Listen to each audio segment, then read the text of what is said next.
خاتم النبیین کے مقدس ترین مشن کو قیامت تک باقی رکھنے کی یہ ضروری ہے کہ ان کے دعوت کے نظام کو باقی رکھا جائے۔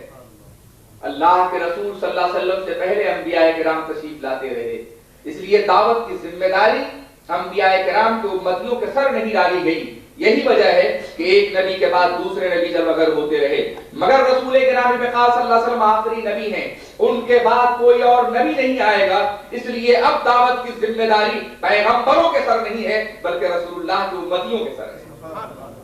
اسی دعوت کی عظیم ذمہ داری کو پورا کرنے کے لیے حضرت علامہ عبدالعلیم صدیقی میرٹھی رحمۃ اللہ تعالی علیہ نے پوری دنیا کا دورہ فرمایا۔ آج کے دور کا سفر نہیں بلکہ آج سے آدھی صدی پہلے کے سفر کا جائزہ لیجیے، جب جہازوں کی کثرت نہیں تھی اور جب یہ وسائل فراہم نہیں تھے، جب سفر مشکلات کا سفر ہوتا تھا، بیشتر سفر پانی کے جہاز سے فرمایا کرتے تھے۔ کبھی جزیرے پہ اتر گئے، کبھی اس جزیرے پہ اتر گئے، کبھی زمین پہ اترے، کبھی اس زمین پہ اترے۔ ان کے مشاہدہ کرنے والے جہاز کے ساتھی یہ کہتے ہیں کہ جب کسی زمین پہ اترتے تھے تو تنہا ہوتے تھے، اور جب 2 ہفتے کے بعد واپس آتے تھے تو پورا شہر ان کے ساتھ ہوتا تھا۔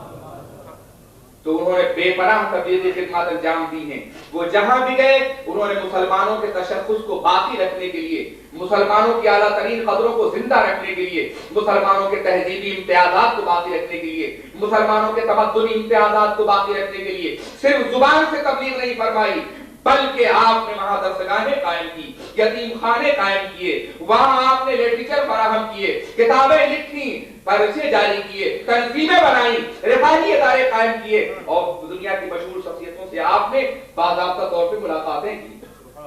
عزیزان ملت اسلامیہ، حضرت علامہ عبدالعلیم صدیقی میرٹھی رحمۃ اللہ تعالی علیہ کا کارنامہ اگر آج ضابطۂ تحریر میں لایا جائے اور آج دنیا کے سامنے پیش کیا جائے تو میں یہ عرض کرنا چاہتا ہوں، میں یہ دعویٰ کروں گا اور اپنے دعوے کے سلسلے میں 1-2 نہیں بلکہ دنیا کے ہر زمین سے ثبوت فراہم کر سکتا ہوں کہ گزشتہ صدی ان سے بڑا مغلب پیدا نہیں کر سکتی ہے اور نہ موجودہ صدی اس کی توقع کی جا سکتی ہے۔ عزیزان ملت اسلامیہ، یہ وہ ذات ہے کہ جس نے سرور کائنات محمد رسول اللہ صلی اللہ علیہ وسلم کے مقدس مشن کو دنیا کے تمام گوشوں میں پہنچانے کے لیے کئی عالمی زبانوں پہ عبور حاصل کیا۔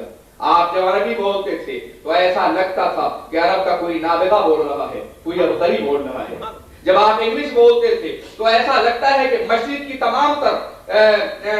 مشرق کا تمام حسن، مشرق کا تمام جمال اور مشرق کی تمام تر لذتیں مغربی زبانیں آپ نے ادھیڑ دیا ہے۔ لوگ ان کی زبان سے مسحور ہو کر کے ان کا کلام سننے میں مجبور ہوا کرتے تھے۔ وہ انگلش صرف عوام الناس میں نہیں بولتے تھے، وہ انگلش صرف مساجد میں نہیں بولتے تھے، وہ انگلش صرف سڑک پہ بیٹھنے والوں کے سامنے نہیں بولتے تھے، بلکہ آپ کی تقریریں یونیورسٹیوں میں ہوتی تھی، کالجوں میں ہوتی تھی، پروفیسروں اور دانشوروں کے سامنے ہوتی تھی، اور جب آپ بولتے تھے تو محفل پہ سکوت طاری ہوتا تھا۔ ایسا معلوم ہوتا تھا کہ جیسے انگلش زبان کا ایک ایسا عبقری بول رہا ہے، ایک ایسا جینیس بول رہا ہے کہ جو سرور کائنات محمد رسول اللہ صلی اللہ علیہ وسلم کی بارگاہ کرم سے فیضیاب ہونے کے بعد ایک دوسری زبان میں رسول اللہ کے نظام کو منتقل کر رہا ہے۔ نغمہ ہے ہندی میرا، لے ہے حجازی میری، وہ حجازی لے کو انگلش زبان منتقل کرتے تھے۔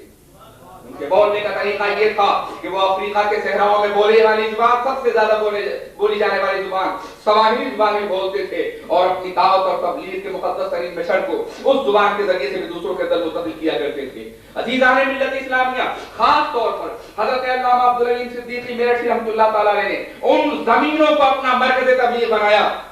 ان زمینوں پر اپنی توجہ زیادہ دی جن زمینوں میں اسلام کا سورج ڈوب سکتا تھا، جن زمینوں میں اسلام کی نبض ڈوب سکتی تھی، جن زمینوں میں مسلمان اقلیت میں تھے، مسلمان مزدور تھے، مسلمان غریب تھے، مسلمان مفلس تھے اور دوسری تہذیبیں غالب تھیں، ان زمینوں میں زیادہ دورہ فرمایا، اس لیے کہ اسلام کی سرزمین پر مسلم علاقوں میں تو مسلم ماحول، مسلم تہذیب، مسجدوں کی اذانیں، باپ کا کردار، ماں کی آہت گاہی، بچے کا نعرہ نین شبی، یہ سب کا سب مل کر کے ایک انسان کی شخصیت کی تشکیل دیتا ہے۔ مثال کے طور پر پاکستان کی زمین پر دعوت کی ضرورت ہے، مگر پاکستان کا پورا ماحول ایک انسان کے کردار کی تشکیل دیتا ہے۔ ایک بچہ جب صبح کو اٹھتا ہے تو बाप सजदा कर रहा होता है, माँ तिलावत कर रही होती है, भाई मस्जिद की तरफ जा रहा होता है, सैकड़ों मस्जिदों से अजानों की आवाज आ रही होती है। ये माहौल शख्सियत की तश्कील देता है, किरदार की तश्कील देता है, कैरेक्टर की तश्कील देता है। इसलिए वहां तो माहौल इंसानी किरदार की तश्कील के लिए बहुत ज्यादा काफी है। मगर हज़रत अल्लामा अब्दुल अलीम सिद्दीकी मेरठी रहमतुल्लाह अलैह ने इशरकों की सरजमीन और मुसलमानों के गलबे की सरजमीन, उन शहरों को जहां बाज़ाब्ता तौर पर दानिशवर मौजूद थे, उनसे हट करके आपने उन सरजमीनों को अपना निशान, अपना मयार तबलीग करार दिया और अपनी ज़मीने दावत करार दिया, जहां इस्लाम बहुत ही मजलूम होकर के रह गया था, जहां दानिशवर मौजूद नहीं थे, जहां मुफक्किरीन मौजूद नहीं थे, जहां अज़ानें बुलंद नहीं होती थी, जहां का मजहबी माहौल इंसान को रसूल पाक के दामन से वाबस्ता नहीं रख सकता था। आपके धड़कते हुए दिल ने, आपकी मुबल्लिगाना तबीयत ने महसूस किया कि अगर हमने पीटीआई लैंड के मुसलमानों को दीन की तरफ दावत नहीं दी और हमने नहीं बुलाया तो अगली नस्लें अपने बाप की कब्रों से भी आशना न हो सकेगी। आपने ये महसूस किया कि अगर हमने सुरीनाम के माहौल में, खैरों के माहौल में घिरे हुए मुसलमानों को इस्लामी तशख्खुस और आइडेंटिटी की तालीम नहीं दी तो आगे चलकर ये अपना कल्चर, अपनी तहजीब भूल जाएंगे। आपने ये महसूस किया कि अगर हमने मॉरिशस के जजीरे में, जहां इस्लाम गालिब ताकत में मौजूद नहीं है, वहां हमने इस्लामी अक़दार की तालीम नहीं दी तो यकीनन वहां अगली नस्लों मुसलमान मौजूद नहीं रहेगा। आपने महसूस किया कि हमने डरबन में, जोहान्सबर्ग में, प्रिटोरिया में और दूसरे इलाकों में इस्लाम की आला तरीन कदरों से आशना नहीं किया तो धीरे धीरे इस्लाम मसीहियत के यलगार में दम होकर के रह जाएगा। आपने ये महसूस किया कि अगर हमने फिलिपाइन की सरजमीन पर मुसलमानों के दीनी तशख्खुस को नहीं उभारा तो फिलिपाइन की सरजमीन पर आने वाले दौर में इस्लाम मौजूद नहीं रहेगा। मैं अर्ज करना चाहता हूं, आज फिलिपाइन की सरजमीन बाकायदा तौर पे हक को बातिल की जंग लड़ रही है। वहां मुसलमान अपने तशख्खुस को जिंदा करने के लिए अपनी तमाम तर कुर्बानियां देने के लिए तैयार है, मगर मौलिस ये बता रहा है कि उनके दिलों में इस्लाम की धड़कन पैदा करने वाले अल्लामा सिद्दीकी थे रहमतुल्लाह अलैह।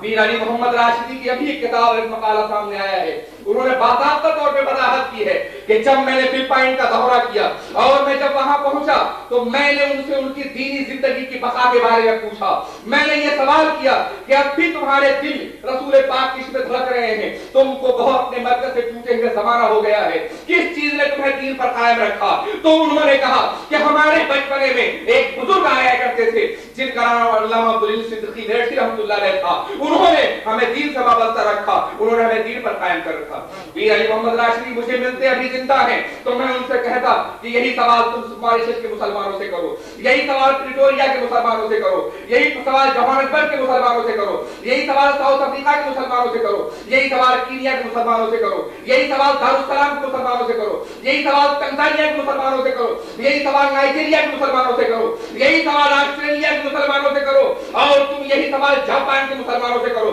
यही सवाल इंडोनेशिया के मुसलमानों से करो, यही सवाल सिंगापुर के मुसलमानों से करो, यही सवाल श्रीलंका के मुसलमानों से करो, यही सवाल जजीरा अंडमान के मुसलमानों से करो। जहां भी ये सवाल करोगे जवाब यही मिलेगा कि हमने एक नूरानी सूरत देखी थी और आज हमारा ईमान उसी नूरानी सूरत का सदका है।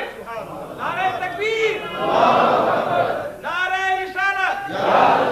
बंदे आज़म जिंदाबाद। अज़ीज़ान मिल्लत इस्लामिया, मैं ये अर्ज कर रहा था और बता रहा था कि हज़रत अल्लामा अब्दुल अलीम सिद्दीकी मेरठी रहमतुल्लाह अलैह की शख्सियत और उनके तबलीगी कारनामों का जायजा लेने के लिए इंशाअल्लाहुल अज़ीज़ वर्ल्ड इस्लामिक मिशन बाकायदा एक चेयर कायम करेगा जिसमें दानिशवरों की और मुफक्किरीन की एक जमात होगी जो उन जमीनों का जायजा लेगी, उन असरात का जायजा लेगी, उन नकूश का जायजा लेगी कि जिनकी बुनियाद पर हज़रत अल्लामा अब्दुल अलीम सिद्दीकी मेरठी को आज मुबल्लिग़ आज़म कहा जाता है, मुबल्लिग़ आलम कहा जाता है, सय्याद आलम कहा जाता है। अज़ीज़ान मिल्लत इस्लामिया, मैं याद करना चाहता हूं कि आप उनकी मुक़द्दस तरीन कुर्बानियों का जायजा लें। मैं जोहान्सबर्ग गया था, मैं डरबन गया था, जाहिर है कि मेरा अपना कोई असर नहीं है, मैं क्या और मेरी हैसियत क्या, मैं तो उन्हीं जमीनों की ज़ियारत के लिए गया था जिन जमीनों को हज़रत अल्लामा अब्दुल अलीम सिद्दीकी मेरठी रहमतुल्लाह अलैह ने अपने कदमों से नवाजा है। मैंने लोगों से पूछा उनका तरीक़े तबलीग क्या है, वहां अभी सैकड़ों ऐसे मुसलमान जिंदा हैं जिन्होंने उनकी ज़ियारत की थी, जो उनके दामन कर्म से वाबस्ता हैं। तो एक मेमन मुरीद ने कहा, मियां उनका तबलीग का आलम अजीब हुआ करता था, अजीब दौर हो गया है, आज पीर अपनी जिंदगी से हट के नहीं सोचता, मगर उनकी जिंदगी में अपना कुछ था ही नहीं। वो तो ये आते थे, हमें जमा करते थे اور सैकड़ों सरमायादार